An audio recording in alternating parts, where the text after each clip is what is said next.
ये हम लोग डिस्कस कर रहे हैं ट्रिग्नोमेट्री का ही एक्सरसाइज 8.1 जो कि पार्ट 3 है। इसमें हम लोग पिछले क्लास हम लोग क्वेश्चन नंबर 3 तक बना चुके थे। आज हम लोग 4 से स्टार्ट करेंगे। इसमें क्वेश्चन नंबर 4 में दिया गया है given 15 cot A is equal to 8 then find the value of sin A and sec A। यानी क्वेश्चन में ये मेंशन किया गया है कि ये 15 cot A is equal to 8 है, तब आपको फाइंड करना है वैल्यू sin A का और sec A का। सबसे पहले हम लोग क्या करेंगे, ये भी क्वेश्चन पिछले क्वेश्चन की तरह ही है, यानी कि सबसे पहले हम लोग राइट ट्रायंगल बनाएंगे।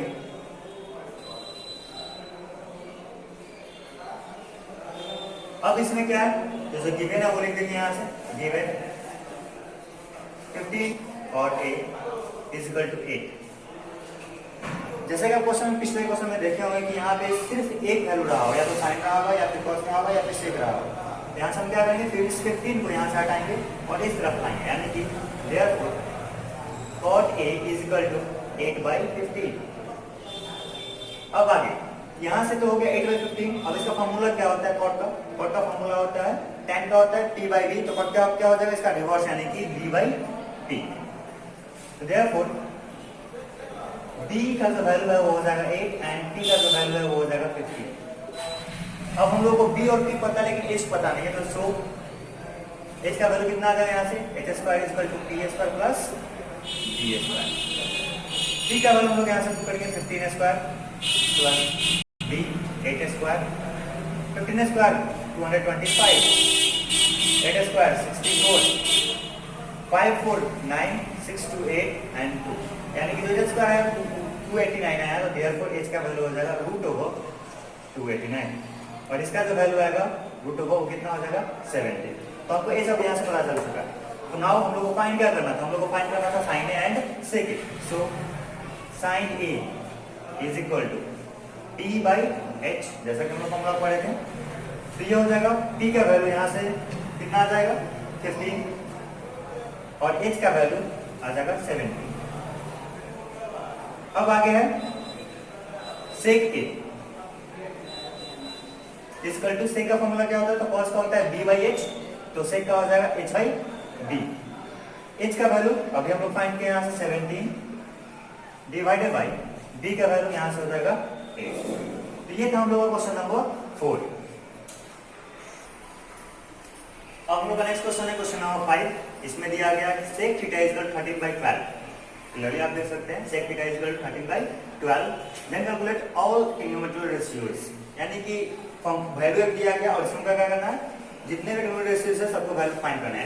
इसके अलावा क्या क्या है, साइन है, कॉस है, tan है, फिर कॉसेक है और फिर उसके बाद कॉट है। तो हम सबको फाइंड करेंगे, यानी कि इसके अलावा 5 जो और बचा होगा उसको फाइंड करेंगे। तो अब यहाँ से हम क्या करेंगे, पहले गिवन में रहेगा sec θ is equal to 13/12। Formula क्या होता है इसका, तो sec θ का फॉर्मूला हम लोग पढ़े थे, sec θ is equal to h/d। तो यही हो जाएगा यहाँ से h divided by b। h का वैल्यू कितना आ जाएगा, therefore h is equal to 13 and b is equal to 12। तो h का वैल्यू हो गया 13 और b का वैल्यू हो गया 12। सो बाय पाइथागोरस थ्योरम क्या हो जाएगा, तो वी नो हम लोगों को वैल्यू सबका फाइंड करना है। तो जब वैल्यू सबका फाइंड करना है तो हम लोग को h और b तो पता है लेकिन p भी पता करना पड़ेगा। तो हम लोग क्या करेंगे, पाइथागोरस थ्योरम लगाएंगे यहाँ से, तो h² is equal to p² plus b²। So h का वैल्यू हम लोग यहाँ से करेंगे 13² इज इक्वल टू, ये नहीं पता हमको, b का वैल्यू पता है तो 12²। ये हो जाएगा 13 का square 169 is equal to p² plus 12 का स्क्वायर हो जाएगा 144। अब ये वैल्यू इधर आ जाएगा, तो 169 बिकॉज हमको p फाइंड करना है। तो जब p फाइंड करना है तो इस वैल्यू को इधर लाना पड़ेगा, तब ये प्लस एक एक्शन में आ जाएगा, माइनस में तो minus 144 is equal to p²। अब हम लोग देख सकते हैं 9 4 घट गया तो कितना आ जाएगा, 9 में से 4 गया 5, 6 में से 4 गया तो 2 और ये 0, ये आ गया p²।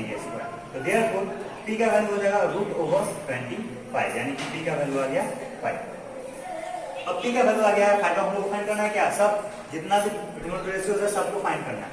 तो सब हमको तो यहाँ पे सेक पता है, तो सेक के अलावा हम क्या फाइंड करना है, हम लोग फाइंड करेंगे पहले साइन। तो sin θ is equal to formula हो जाएगा p/h। तो p का वैल्यू पुट करेंगे 5 डिवाइडेड बाय h का वैल्यू हम लोग पुट करेंगे यहाँ से वो 30। फिर उसके बाद cos θ, cos का फॉर्मूला हो जाएगा b/h। तो b वैल्यू हम लोग पुट करेंगे, d का वैल्यू 12 और h का वैल्यू 13। फिर उसके बाद है हमारे पास tan theta is equal to t by b। t का वैल्यू पुट करेंगे हम लोग यहाँ से 5 डिवाइड बाई b का वैल्यू पुट करेंगे हम लोग यहाँ से 12 और फिर उसके बाद आ जाएगा cos थीटा, इसका वैल्यू आ जाएगा h बाई p। h का वैल्यू आ जाएगा यहाँ से 13 डिवाइड बाई यहाँ से आ जाएगा ये 5। अब आगे हम लोग पुट कर सकते हैं कॉसेक हो गया, अब सेक हमको पता ही है और cot theta is equal to हो जाएगा b बाई p। जैसे कि tan के उल्टा हो जाएगा यहाँ से तो b बाई p, b का वैल्यू यहाँ से आ जाएगा 12 और p का वैल्यू हो जाएगा 5। तो ये था हम लोग का क्वेश्चन नंबर 5, जिसमें हम लोग सारे जो 5 बचा हुआ ट्रिग्नोमेट्री रेशियो था उसको हम लोग फाइंड करना था। जनरली आपको ध्यान रखना है इसमें कि जितना भी फॉर्मूला है सबको आपको याद रखना है और ये फॉर्मूला को याद रखना है। जब आप फॉर्मूला याद रखेंगे तो कोई भी क्वेश्चन में प्रॉब्लम नहीं होगा। और ये एक टाइप का जो भी क्वेश्चन आप अभी तक देखे हैं सब एक टाइप का क्वेश्चन है, तो बस आपको ये कोशिश करना है कि सबको रिवाइज करते रहना ताकि सब आपका रिकॉल रहेगा तो ज्यादा प्रॉब्लम नहीं होगा। तो आज हम लोग इतना ही देखेंगे, फिर अगले क्लास में हम लोग जितना भी अगला क्वेश्चन होगा सब हम लोग डील करेंगे। तो चलिए प्रिपरेशन करें।